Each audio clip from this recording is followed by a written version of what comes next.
Hi hello welcome to our channel. నేను మీ శ్రీ. ఈరోజు మనం చెప్పుకోబోయే కథ ప్రియ నేస్తం పార్ట్ 107. కథలోకి వెళ్ళే ముందు లైక్ చేసి అలాగే వీడియోని హైప్ చేయడం మర్చిపోకండి. ఇక వచ్చేయండి. ఆ రోజంతా హడావుడిగా గడిచింది. అమ్మయ్య, అన్నీ అయిపోయాయి లోహి అని పక్కనే ఉన్న లోహితతో అంది ప్రవర్తక. రేపు ఉదయం గుడికి వెళ్ళాలన్నావు కదా వదిన, వెళ్దాం కానీ ఎక్కడికి అని అడిగింది లోహిత. ఎక్కడికి తీసుకెళ్తారో మరి మీ అన్నయ్య గారు, అంతా వారిదయా అని నోటికి చెయ్యడ్డు పెట్టుకుని నవ్వింది ప్రవర్తిక. ప్రవర్తిక మాటలకి లోహిత కూడా నవ్వేసింది. తను తీసుకున్న డ్రెస్లన్నీ, ఆర్నమెంట్స్ గురించి, వాటి గురించి మాట్లాడుతుంది లోహిత కూడా. వాళ్ళని దాదాపు గంట సేపటి నుంచి గమనిస్తున్న అర్జున్కి విసుగొచ్చింది వాళ్ళ మాటలు వింటూ కూర్చుంటే. ప్రవర్తిక తన వైపు ఎప్పుడెప్పుడు చూస్తుందా అని హాల్లో ఉన్న సోఫాల నుంచి చూస్తూనే ఉన్నాడు అర్జున్. వారిద్దరూ డైనింగ్ టేబుల్ ముందు కూర్చొని ముచ్చట్లు పెడుతూనే ఉన్నారు. లోహితతో మాట్లాడుతూ తన్ని ఎవరో చూస్తున్నట్టు అనిపించడంతో తల తిప్పి చూసింది ప్రవర్తిక. అర్జున్ కనిపించాడు. తన్నే చూస్తూ ఏంటన్నట్టుగా అతని వైపు చూసి కళ్ళెగరేసింది ఆమె. రమ్మన్నట్టు కళ్ళతోనే సైగ చేసి గది వైపుకి చూపు తిప్పాడు అర్జున్. లోహిత ఉన్నట్టు తన కళ్ళతోనే సైగ చేసి రాను అన్నట్టు అడ్డంగా తల ఊపింది ప్రవర్తిక. ప్లీజ్ పెదవులు కదిలించి బ్రతిమాలినట్టు ముఖం పెట్టాడు అర్జున్. మీరు వెళ్ళి పడుకోండి అన్నట్టు సైగ చేసింది తను. 5 నిమిషాలు అన్నట్టు చేత్తో సైగ చేసి వెళ్ళిపోయాడు అర్జున్. వదినని, నీ చీర చాలా బాగుంది, నైట్ ఫంక్షన్గా లేకపోతే మార్నింగ్కా అని లోహిత అడిగింది. పాపం ప్రణయ్ అనుకుంది మనసులో ప్రవర్తిక. ఇది నైట్కి లోహిత, ఉదయం వేరేది ఉంది. గుడికి వెళ్తున్నాం కదా, నువ్వు కూడా చీర కట్టుకో అంది చిరునవ్వుతో ప్రవర్తిక. అలాగే వదిన. లోహిత, ఇప్పటికే చాలా టైం అయింది కదా, అన్నయ్య ఎదురు చూస్తూ ఉంటాడు అని నవ్వుతూ అంది ప్రవర్తిక. ఆ మాటకి కళ్ళు దించేసి నవ్వి అలాగే అన్నట్టు తల ఊపి అక్కడి నుంచి వెళ్ళిపోయింది లోహిత. డోర్ లాక్ చేసి గదిలోకి వెళ్ళింది ప్రవర్తిక. బెడ్ మీద అర్జున్ కనిపించలేదు. పాప ఉయ్యల్లో నిద్రపోతూ ఉంది. ఎక్కడికి వెళ్ళుంటారు ఈయన? బాల్కనీ డోర్ తెరిచి ఉండడంతో అటువైపుగా వెళ్ళింది. చేతులు కట్టుకుని రైలింగ్కి ఆనుకుని ఆకాశంలోకి చూస్తున్నాడు అర్జున్. చప్పుడు చేయకుండా వెళ్ళిన ఆమె రాక తెలిపేలా ఆమె అందియలు శబ్దం చేయక మానలేదు. అతని పెదవుల మీద నవ్వు విరిసింది. వెనక నుంచి హత్తుకొని అతని వీపుకి తలవాల్చింది ప్రవర్తిక. అతని ఛాతీ మీద ఆమె 2 చేతులు చేరాయి. రానలో అని అడిగాడు ఆమె 2 చేతుల మీద చెయ్యేసి. వస్తానని మీకు తెలుసు కదా. ఆ మాటకి ఇంకా పెదవులు సాగ్గా తెలియదు నాకు అన్నాడు అర్జున్. అందుకే ఇక్కడ ఎదురు చూస్తున్నారా అని అడిగింది. ఎదురు చూస్తున్నానని నేను చెప్పలేదే, చల్లగాలి కోసం వచ్చాను అని అన్నాడు అతను. మరి కనిపించిందా మీరు వెతుకుతున్న ఆ చల్లగాలి? ఆమె మాటల్లో వెటకారం. ఇదిగో ఇప్పుడే నన్ను అల్లేసింది. అతని మాటల్లో చిలిపిదనం కొట్టొచ్చినట్లు కనబడుతోంది. కోపంగా ఉండలేకపోయాను అనుకుంటూ అతని నుంచి దూరం జరిగింది. ఆమె వైపు తిరిగి ఆమె చేతిని పట్టుకొని ఉయ్యల్లో కూర్చొని తన మీద కూర్చోబెట్టుకున్నాడు అర్జున్. అతని భుజం మీద తలవాల్చింది. మిమ్మల్ని ఒకటి అడుగుతాను, తిట్టరుగా అని ప్రవర్తిక అంది. అయితే తిడతానన్నమాట, వద్దులే అడక్కు. అర్జున్ కవ్వించాడు ఆమెని. అది కాదు, అడిగాక తిట్టకూడదంటున్నా, అడగాలా వద్దా అని అడగలేదు. తల ఎత్తి అతని వైపు చూసింది మూతి ముడిచేసుకుని. ఆమె గడ్డం మీద చిరుముద్దిచ్చి సరే చెప్పు అన్నాడు అర్జున్ ఆమె చుట్టూ చేతులు బిగించి. రేపు బ్రహ్మ ముహూర్తంలో గుడికి వెళ్ళాలి, తీసుకెళ్తారా అని అడిగింది. అతను తిడతాడు అని కంగారు పడిపోతూ. మార్నింగ్ వెళ్దామన్నావు కానీ మరీ అంత ఉదయాన్నే ఏం చేస్తావు వెళ్ళి నువ్వు?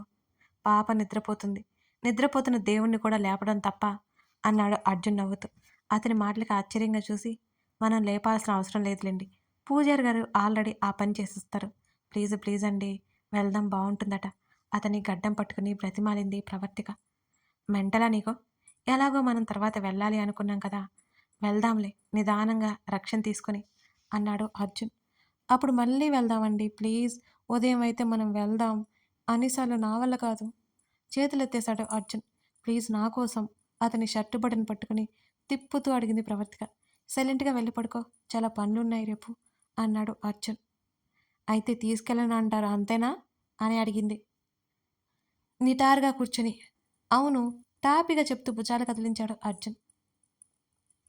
ముఖం వేలాడదీసుకుంది. వెంటనే అతని మీద నుంచి దిగి మీ ఇష్టం అంది దిగాలుగా ముఖం పెట్టి. గదిలోకి వెళ్ళాక రక్షణ ఒకసారి చూసి అర్జున్ హృదయం మీద తల పెట్టుకుని పడుకుంది ప్రవర్తిక. ఆమె అతనికి నచ్చేది అదే ఆమెలో. అతను ఏం చెప్పినా ఆలోచిస్తుంది మొదటి నుంచి. అనవసరపు ఈగోలకు పోదు. వెళ్దాం అన్నాడు అర్జున్ కాసేపటికి. ఎక్కడికి అని అడిగింది. గుడికన్నావుగా అన్నాడు. రాను అన్నారు కదా మీరు కూడా. ఇప్పుడు వెళ్దాం అంటున్నాను కదా నేను కూడా అని అర్జున్ అచ్చు ఆమెలాగే అన్నాడు. అంత తేలిగ్గా మీ మనసు ఎందుకు మారినట్టో అని అడిగింది ఆరా తీస్తూ. నా మనసే మారలేదు. నీ ముచ్చట ముఖం చూసి ఒప్పుకున్నాను అన్నాడు నవ్వు దాచేస్తూ. అర్జున్ ఆ మాట అనగానే గబుక్కున కళ్ళెత్తి అతని వైపు చూస్తూ, ఇప్పుడు నేనేమన్నాను మిమ్మల్ని? వద్దన్నారు. సరే అన్నాను. నేను బాగానే ఉన్నాను. నేనేం అలగలేదు. ముచ్చుమొహం అని అంటారు. అంత ఉదయం చలి అని ఆపారేమో అనుకున్నా అంది ప్రవర్తిక. నిజమే అన్నాడు అర్జున్. ఆ అని అడిగింది. కోపం వస్తే తిట్టుకున్నావేమోనని అనుకున్నా అన్నాడు అర్జున్ నవ్వుతూ. మిమ్మల్ని నేను తిట్టుకోవడమా? చూసారా ఎప్పుడైనా మీరు అని అడిగింది ఆమె. విన్నాను కూడా అన్నాడు. నేనా? ఎప్పుడు? అప్పట్లోలే. అప్పట్లోనా? నవ్వేసింది. నిజంగా తెలుసా మిమ్మల్ని పెద్ద రాక్షసుడు అనేసుకున్నా అని నోటికి చెయ్యడ్డు పెట్టుకుని మరీ నవ్వింది ప్రవర్తిక. అంత భయంకరంగా ఉన్నానా నేను? అంత కోపంగా ఉన్నారు. ఆమె పెదవి విరిచింది. ఇప్పుడు పోయిందంటావైతే భయం. ఆమె ముఖం మీద పడుతున్న జుట్టుని చేత్తో వెనక్కి తోస్తూ అన్నాడు. ఇప్పుడు కూడా ఏం పోలేదు అంతే ఉంది. మూతి తిప్పింది ప్రవర్తిక. అరే నేనెప్పుడు కోపడ్డాను నీ మీద? అతను అనగానే గుర్రుగా చూసింది అతని వైపు. ఆమె తల నిమురుతూ అతని చెయ్యి మెల్లిగా ఆమె చెంప మీదకి చేరింది. కొట్టించుకున్నావు కూడా అని అన్నాడు అర్జున్. ఆ మాట అనగానే మూతి ముడిచింది. ఆమె ముఖాన్ని పక్కకు తిప్పి చెంప మీద ముద్దు పెట్టుకున్నాడు అర్జున్. ఆమె చేతిని తన చెంప మీద పెట్టుకుని, నీ కోపం వచ్చినప్పుడు నువ్వు కూడా కొట్టొచ్చు. ఫుల్ రైట్స్ ఇచ్చేస్తున్నా నీకు నవ్వుతూ అన్నాడు అర్జున్. అబ్బో! చూపుడు వేలు బొటన వేలు అతని బుగ్గ మీద పెట్టి బుగ్గలాగింది. నొప్పి పుట్టి ఆమె చేతిని వెనక్కి తీశాడు అర్జున్. మీరు నాకు ఏం తెలియదని కూడా అన్నారు. ఏదో గుర్తుకొచ్చినట్లుగా మూతి తిప్పింది ఆమె. అతను ఇంకా మాట్లాడబోయేసరికి నాకు ఈ విషయం ఎప్పుడో తెలుసులండి. నేను ఎక్కువ చదువుకోలేదని అంటారని అంటూ దెప్పి పొడిచింది ఆమె. స్టాప్ ఇట్ అంటూ ఆమె పెదవుల మీద వేలు పెట్టాడు అర్జున్. నిజమే కదా నేను చెప్పింది? ఆ అంది ప్రవర్తిక. ఆమె పెదవుల మీద అతని వేలు స్థానంలో అతని పెదవులు చేరాయి. కనిరెప్పలు ఒకసారి గట్టిగా కొట్టి కళ్ళు మూసుకుంది ప్రవర్తిక. తెల్లవారుజామున ప్రవర్తిక కోరినట్టు గుడికి తీసుకెళ్ళడానికి సిద్ధమయ్యాడు అర్జున్. పట్టు పరికిణి ఓనిలో ఎంతో అందంగా రెడీ అయింది ఆమె. పాప దగ్గరే ఉండమని వసుంధరకి చెప్పి ఇంటి బయటకొచ్చింది. అప్పటికే జీప్ తీస్తానని అర్జున్ వెళ్ళిపోయాడు. అతనితో పాటు గుడికి వెళ్ళింది. తన భార్య అందానికి ముగ్ధుడైపోయాడు అర్జున్. సరికొత్తగా కనబడుతోంది ఆమె. ఎన్నో రోజుల తర్వాత సతీ సమేతంగా దేవుని దర్శనం చేసుకున్నాడు. ఆమె పూజారి గారితో ఏదో మాట్లాడుతుంటే బయట ఉంటానని చెప్పి వచ్చేశాడు. పూజారి గారితో మాట్లాడి అర్జున్ కోసం వెతుక్కుంటూ బయటకు వచ్చింది. చలి చంపేస్తోంది. మంచు తెరలో ప్రకృతిని వేడనేలేదు. చీకట్లు వెలుగులోకి ఇంకిపోతున్నాయని మెల్లిమెల్లిగా చలికి వణుకుతూ ఆమె అడుగులు ముందుకు పడుతుంటే సన్నగా మ్యూజిక్ వినిపించింది ప్రవర్తికకి. ఆమె నడిచే కొద్దీ దగ్గరలో ఎవరో గిటారు ప్లే చేస్తున్న శబ్దం. ఆమె అడుగులు ఆ వినసొంపుగా వస్తున్న ఆ మ్యూజిక్ సౌండ్ వైపు మళ్ళాయి. ఆమె గుండెల్లో ఆనందం ఉరకలు వేస్తోంది. అక్కడ ఉన్నది అర్జునేమోనని ఆమె కనిపిస్తోంది. స్ట్రీట్ లైట్స్ అటువైపుకు తిరిగి ఉన్నాడతను. గిటార్ ప్లే చేస్తున్నట్టుగా వెనక నుండి చూస్తే తెలిసిపోతుంది. అతన్ని చూడగానే అర్థమైంది అక్కడున్నదని అర్జునని. అప్రయత్నంగా ఆమె అడుగులు అతన్ని చేరుకోవాలని మరింత ఆతృతగా ముందుకు పడ్డాయి.